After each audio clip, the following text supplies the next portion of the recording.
आकाशवाणी गोरखपुर से क्षेत्रीय समाचार।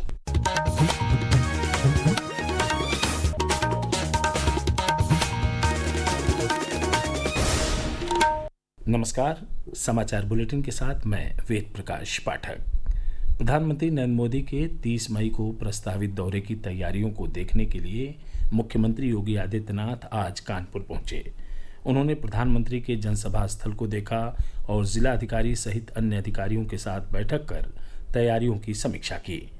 प्रधानमंत्री अपने दौरे के दौरान Khurja super critical thermal power plant, Obra thermal power station और जवाहरपुर थर्मल पावर स्टेशन की 5 इकाइयों सहित हजारों करोड़ रुपए की परियोजनाओं का उद्घाटन और शिलान्यास करेंगे।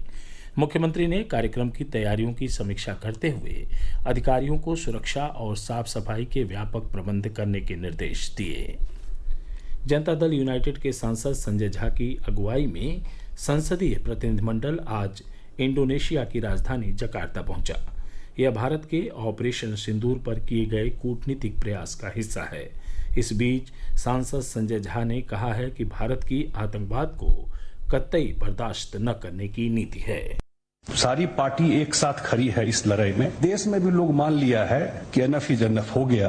अब अगर इस तरह का घटना होगा तो हम केवल नोट एक्सचेंज नहीं करेंगे, इंफॉर्मेशन शेयर नहीं करेंगे, go deep inside and will hit you और हिट यू लाइक एनीथिंग। ये एक रिजॉल्व लेकर के गए हैं। दुनिया में भी हम लोग जाकर के यही बता रहे हैं। शिवसेना के सांसद श्रीकांत शिंदे के नेतृत्व में प्रतिनिधिमंडल ने कांगो की यात्रा समाप्त कर सिएरा लियोन के लिए प्रस्थान किया। वहीं भारतीय जनता पार्टी के सांसद रविशंकर प्रसाद की अगुवाई में सभी दलों का संसदीय शिष्टमंडल रोम पहुंचा। कांग्रेस सांसद शशि थरूर के नेतृत्व में पनामा पहुंचे भारतीय शिष्टमंडल ने वहां की संसद के अध्यक्ष डाना कास्टानेडा के साथ बैठक की। वहीं राष्ट्रवादी कांग्रेस पार्टी शरद चंद्र पवार गुट की नेता सुप्रिया सूले के नेतृत्व में प्रतिनिधिमंडल दक्षिण अफ्रीका पहुंचा। ऑपरेशन सिंदूर की सफलता का उत्सव मनाते हुए राष्ट्र भारतीय सैनिकों की वीरता को नमन करता है। सशस्त्र बलों की श्रद्धांजलि स्वरूप आकाशवाणी समाचार सेवा प्रभाग विशेष श्रृंखला प्रस्तुत कर रहा है। इसी क्रम में हम सूबेदार जोगिंदर सिंह को स्मरण कर रहे हैं। एक रिपोर्ट।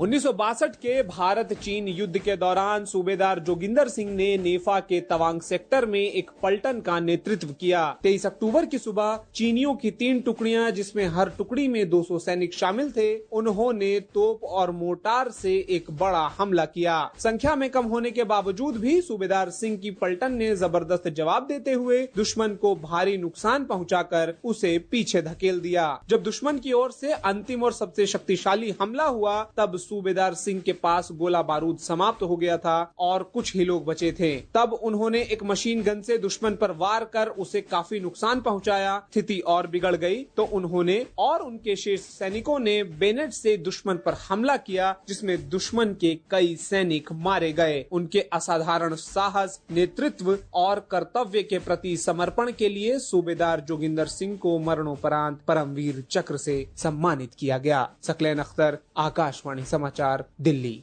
अयोध्या के श्री राम मंदिर परिसर में प्रथम तल पर स्थापित राम दरबार का प्राण प्रतिष्ठा समारोह 2 जून से शुरू होगा, जो 4 दिनों तक चलेगा। यह जानकारी आज श्री राम जन्मभूमि तीर्थ क्षेत्र ट्रस्ट के महासचिव चंपत राय ने दी। उन्होंने बताया कि मुख्य कार्यक्रम 5 जून को सुबह 11 बजे से होगा। इसमें प्रदेश के मुख्यमंत्री योगी आदित्यनाथ भी शामिल होंगे। इससे पहले 3 और 4 जून को भी सुबह 6:30 बजे से 12 घंटे तक प्राण प्रतिष्ठा के लिए पूजन होगा। वाराणसी जिले में कोविड के 2 नए मरीज मिले हैं। वहां के मुख्य चिकित्सा अधिकारी डॉक्टर संदीप चौधरी ने बताया कि दोनों मरीज हाल ही में दूसरे प्रदेशों का भ्रमण कर चुके हैं। होम आइसोलेशन में उनका इलाज जारी है। पूर्वी उत्तर प्रदेश के गोरखपुर सहित सभी जिलों में उमस भरी भीषण गर्मी पड़ रही है। धूप और नमी के मेल से रिकॉर्ड तापमान से अधिक की गर्मी का एहसास हो रहा है।